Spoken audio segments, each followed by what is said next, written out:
So we're going to get straight into it. Product labeling. Cliona, foundationer, there's over 400 current carbon labels in use. I think you're best placed to just set the scene for us. What's the current lay of the land, and where do you think it's heading from a product labeling perspective in the food and bev industry? Sure, thank you. Can you hear me okay? Oh yeah, should we pass this? I'll pass it along. Okay. Just grab it from each other. Thank you, Amy. Great to be here. Great introduction. Yes, there's no lack of labels out there. The first thing I think to say is foundation is not a carbon label, right? It's an environmental label across a wider spread of impact, so that's number one. Carbon labeling is definitely the most, I think, easiest understood, even though it's still pretty darn confusing what it stands for and what it means. But the future is, as you heard in the introduction, is unfortunately or fortunately, who knows, it's not going anywhere, right? Labeling is not going anywhere. And why? It's a tool. It needs to be seen as a tool. Does not need to be seen as a badge of honor. It does not need to be seen as, you know, stick a label on and it's all fixed, right? It's a hard, long journey, and it's a tool that needs to be facilitated by a whole ecosystem of actors. So as Foundation Earth offering a label, we don't do it alone. We can't do it alone, right? These are the levers of change that are needed to drive effective labeling, so it actually means something for companies, and I don't even like to say consumers anymore. I like to say purchasing, right? Because it's not just citizens who would use that information to make an informed decision. It's anything that's doing procurement along that value chain, from farm to citizens. So it's a tool, and it needs to have a lot of work to make it a useful tool. That takes a lot of collaboration, and it's not just from food companies, and you'll hear from Shaunagh, but it's not just Enable and Coles, not just food companies or retailers that are sticking a flag in the sand and saying, I'm going to do this, and therefore it's all going to be wonderful. It takes them and all their ecosystem of actors to do it with them, and that's almost right now feeling a little bit like a forced collaboration, where people are saying, well, hold on a minute, what's in it for me? Why do I want to do this with you? Do I want to do it with you, or do I want to do it with someone else? Do I want to do it by myself? Is this a friendly thing? Is it a competition thing? Or is it I have to if I want to stay working with you thing? What does it mean? Everyone's trying to figure out what it means to me as an actor on my place on that value chain. So I think we're going to talk a little bit about this and, you know, what's needed, but the future is about, there needs to be standards. We have a huge lack of standards and frameworks. We need to agree on that. Consensus is not a beautiful thing. It's a very ugly, messy journey to try and get some kind of scientific consensus, let alone B2B consensus on how to work together. There's a data tech problem, as you heard in the introduction, right? This is massively complex. So it takes a lot of data and tech innovation to be able to get us to a place where it is facilitated, meaning that you don't need to be some kind of data and tech genius to be able to figure out how to make labeling work for you. Takes an incredible amount of awareness building, capacity building to really understand what it means, how to use it for your company for the best, how to market it, how to communicate about it, and how, most importantly, to use it to drive impact and change. We know that we also need a reasonable amount of standardization. That's why Foundation Earth is trying to be here, meaning we have to put some roles on the game, right? And the way I see it now is you wake up one day and you want to be red. In labeling, you can be red. You want to wake up tomorrow and be blue, you can be blue, right? You really can choose how and where you want to do it. And the question we have to really, really dig deep and ask ourselves, is that useful? Is it useful for me? And is it useful for anyone else that I'm trying to use it as a tool for? Because at the end of the day, it is a tool for intelligence and making change, but it's also a communication tool, right? So is it useful for me? Is it useful for others? For me to be any color I want to be on the rainbow and choose and wake up and choose.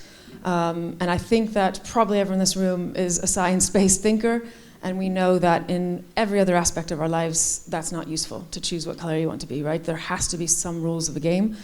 Not taking out innovation and creativity, there's plenty of space for that, so I don't think we need to feel limited and somehow suffocated like, oh, we're gonna kill innovation with having standards and frameworks. The opposite, we're gonna actually trigger immense amount of innovation because we're gonna actually learn what our food system needs to look like.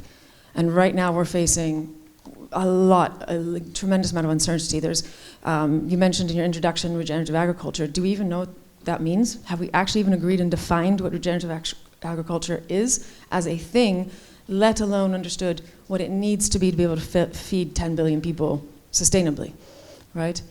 And the last thing I'll say on labeling is that, as far as the product labeling in the future, is that at the moment there's a lot of different things that go into sustainability labeling, right? So as Foundation Earth sits here today, we do environmental labeling. That's one aspect of sustainability labeling. And talking about definitions, I don't even know if I've been doing this as well for a long time, 25 years.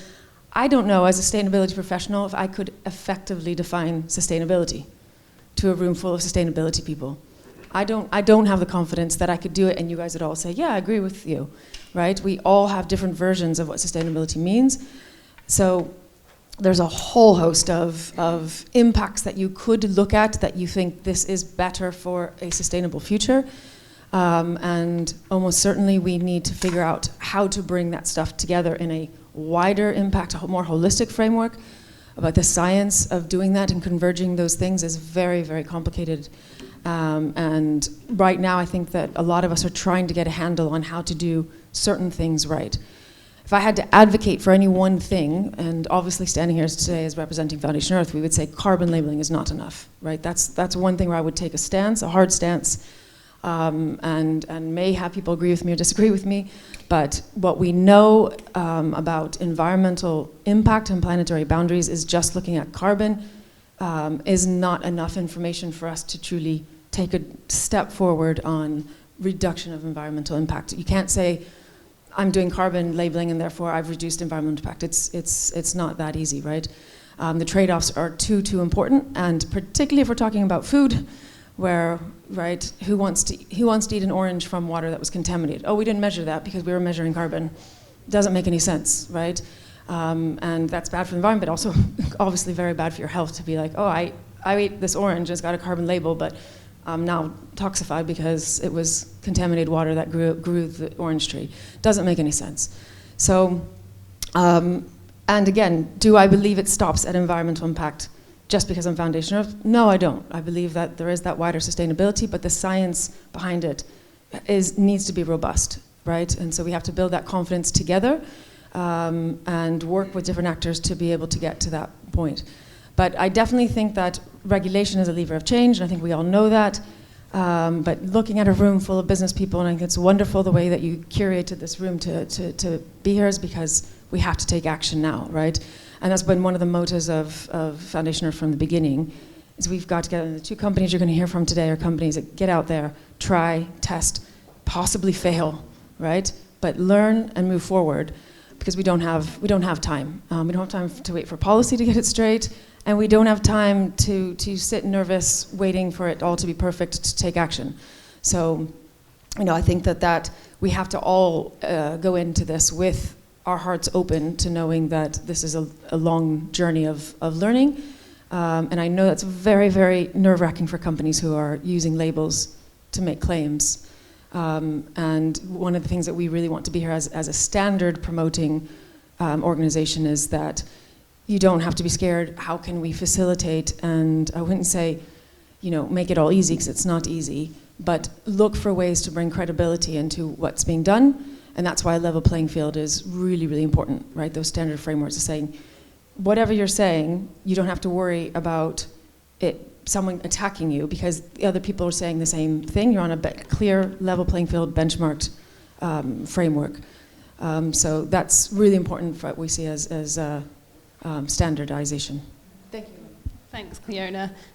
It would be great, actually, also, if we can get another mic, that would be awesome, and then I don't have to keep passing it around and making it really structured way of thing. Because I was going to say, when it comes to product labeling, Oatly have been spearheading this since the dawn of day. There's loads of risks and reward as well, but it'd be really cool to hear from you, from your experience with Oatly as well. Thank you. Should I swap? Sorry, I've made that awkward. Sit on? No. Your experience around Yes. the big shifts that organisations need to take to meet product labeling needs. Yeah, absolutely. Hi, everyone. Shaunagh from Oatly. That's right. Yeah, we, for those that don't know, I did spot an Oatly carton in the corner. It's the organic one, not our best, if I'm allowed to say that. Hopefully there's some barista somewhere. I was actually having a conversation on our table here. We were founded in 1991. Not a lot of people know that. So I think, we did a big rebrand in 2015. And that's where really things kicked off, and especially in terms of our sustainability agenda. And one of the first things that we realized was, what we're trying to do, our entire mission and reason for existing is to try to drive that shift away from our over-reliance on meat and dairy consumption towards more plant-based consumption. Now, of course, it's a big, scary food system out there. I don't need to tell this audience, but I do think it's really helpful to think about the bigger picture. Why do we label? What are we actually trying to achieve here? And as you said, there's million reasons you might label. It's not just for that outward consumer facing or purchaser facing.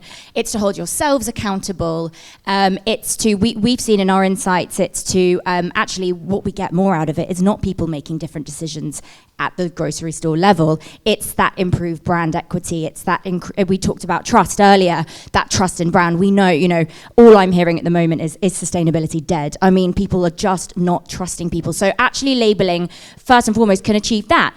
But what we're trying to do is shift away over-reliance on meat and dairy consumption to more, and to do that, consumers, they have the right to this information. Why is it that I can go into the store, I can see how much something costs, I can see how much protein, fat, sugar, whatever is in their legal requirements for that, but I can't see what the impact is on the environment? Why is it I just bought a new dishwasher, one of the only things I was looking at is the energy efficiency rating, that is a legal requirement, why is that not the same on my food? So we're trying to obviously change that, but as we've mentioned, when we were doing this first out in 2018, there was no rule book.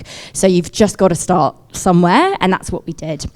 So we came up with the sort of number approach, and then we started putting that on our labels. We used the best sort of latest practice that we could get hold of. Of course, the landscape is evolving every single day and it's changing all the time, and it's good but also difficult to keep up, as I'm sure we'll talk more on. And that's the approach that we took. And so we published it on all of our packs, and we had some great feedback. We also had some really sort of negative feedback that we then learned from to improve on it. But the thing with the number approach that we went for, and at the time we were the only brands really doing this, is that doesn't mean anything to a consumer if it's just a number on the pack. I mean, I remember when I was applying for the job at Oatly, and I was like, okay, what can I talk about? Talk about some carbon labeling, all right, we'll do that. And even I, as a deep green consumer, was looking at that number going, well, I don't know if that's good or bad. Is that good? Is it bad? Is it less than cow's milk? We know it's less than cow's milk, but we can't put that on the pack, da-da-da-da-da. So that's where the idea for the campaigns and the advocacy comes in. So at the same time of launching this, we launched a campaign. So it's a twofold approach. One was a call to action for the rest of the industry called, hey, show us your numbers. So this isn't meaningful unless we all brands step up and choose to do this voluntarily, and we all have a duty of care to do that, because as we say, we don't have time. So we posted that all over tubes and subways and other huge billboards elsewhere in our markets we operate in. So that's one thing, call to action to the private sector. But of course, we, and for fans, noting the audience in the room, but I think we really see we have a role to play in pushing this agenda with the governments that we operate in, and we believe it should be absolutely mandatory to publish the environmental information on pack, particularly for the food and beverage industry, but in an ideal world, on absolutely everything, right?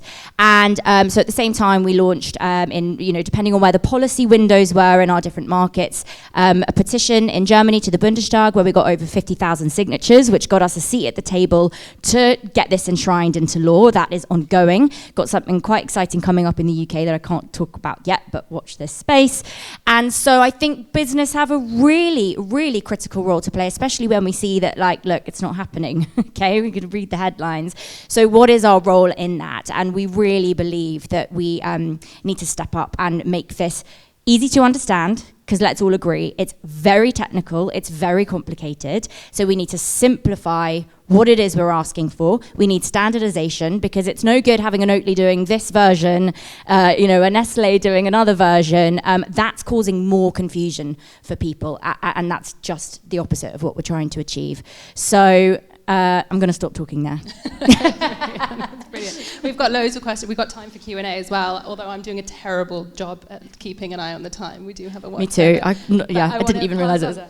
Ed, you are a self-professed someone with strong opinions and ruthless transparency and candor. So we're going to go to you for talking about some of the cons as well as the pros. I know a big passion of yours is actually thinking about the supply chain engagement, which I know is going to be a thread of conversation throughout the day as well.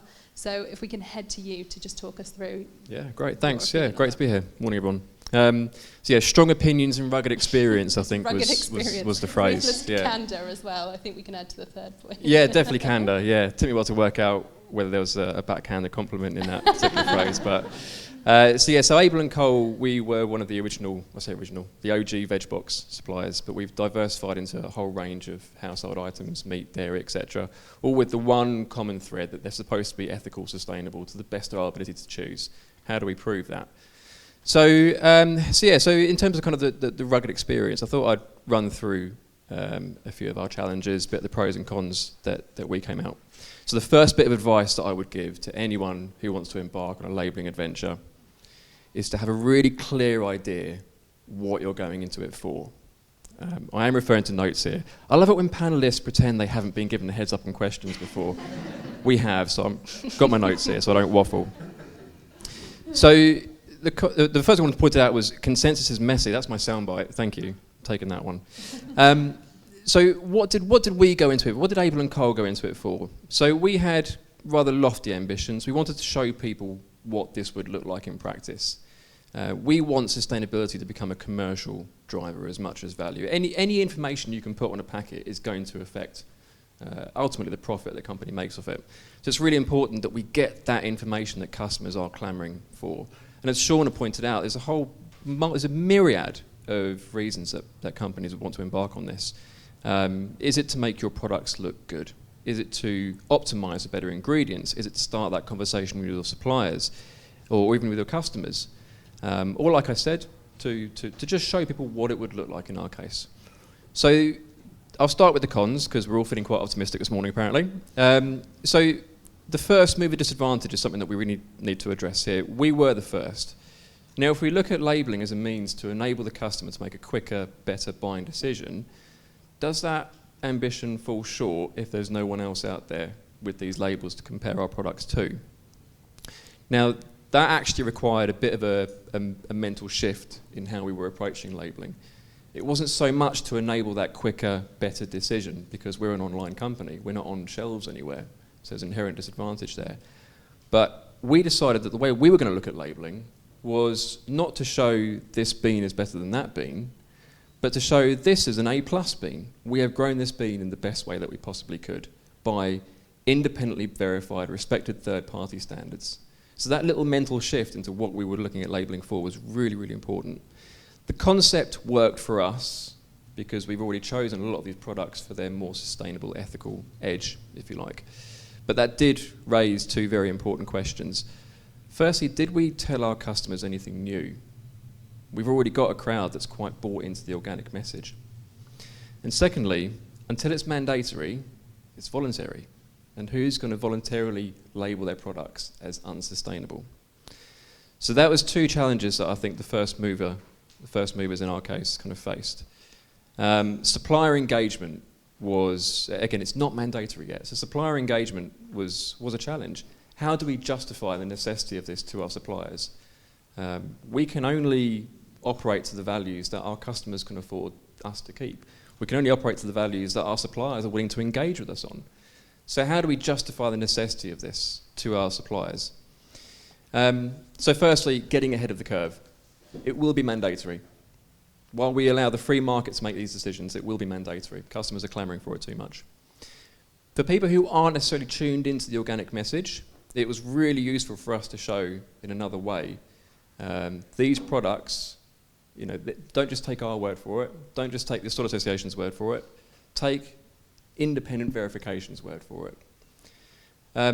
And if we look at the traffic light system itself, so there were two really important reasons that we went with Foundation Earth's eco-label with their traffic light system. Firstly, traffic light systems, they can face the criticism of being overly simplified, but in terms of getting that information to the customer in a split second, nothing else comes close.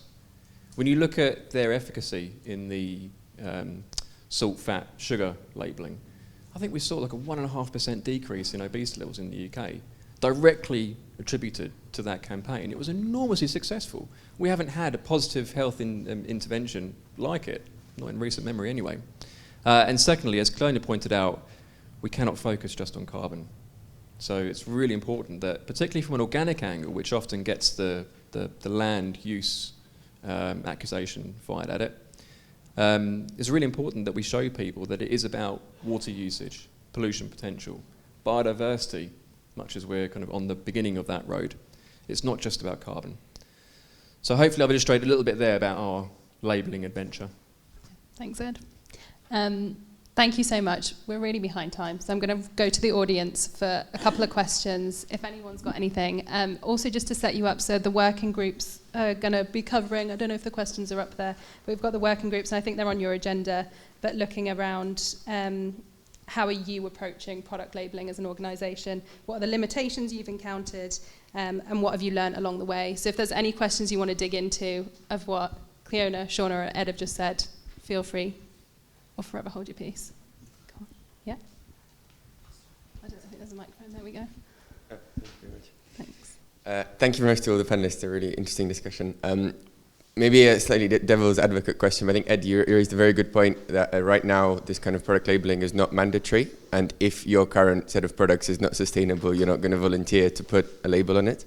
So what advice would you and the rest of the panelists give to anyone in this room who's sitting there thinking, I need to make the business case internally in my company to do that granular level of analysis to be able to actually put a reliable label on my products. But I have an inkling that a lot of my products are not going to come out very well from that analysis today. So what factors should I be putting on the table to make that case successfully and start making those first steps and eventually hopefully make the products more sustainable as well? Yeah. And punchy answers. The movement's going to look worse without you in it soon. So you'll be obvious by omission if you don't join us soon. And the fact that you are willing to put that label and say, this is our road to improvement, that speaks volumes. Enormous marketing potential there. Yeah. I'd say quickly, it's literally, you say, it's now or later, and later you're going to be behind the times, right? The other thing I would say is that we've detected, it's for consumers, an incredibly compelling story. More compelling than just labeling, to say we move something from an E to a D to a C. They love that, they eat it up, and you can tell, there's such a narrative there to tell, how did you do that? What did you learn? And everyone in your supply chain loves that story, right? So use it to your advantage. I know, Shaunagh, you've spoken a lot about transparency and consumer trust. You've got it's the fuck. Can I say fuck? That's going to be my soundbite now, isn't it? That's going to be my soundbite. But that's all about customer transparency and having a place to go to tell you about what they genuinely feel. And I feel like that's just something that comes through from all the work for Oatly. Yeah, exactly. We have a website called Fuck Oatly, so I will be saying it. Thank you for sharing the burden. Yeah, it's about bare all honesty. That speaks volumes, and we know people like it. I mean, I'm just repeating what's already been said. It's difficult though, so just keep going. It is a challenge, but anything worth doing is a challenge. And yeah, it's now or never, really. You're going to have to do it one day. Love it. Now or never, basically. Don't get behind.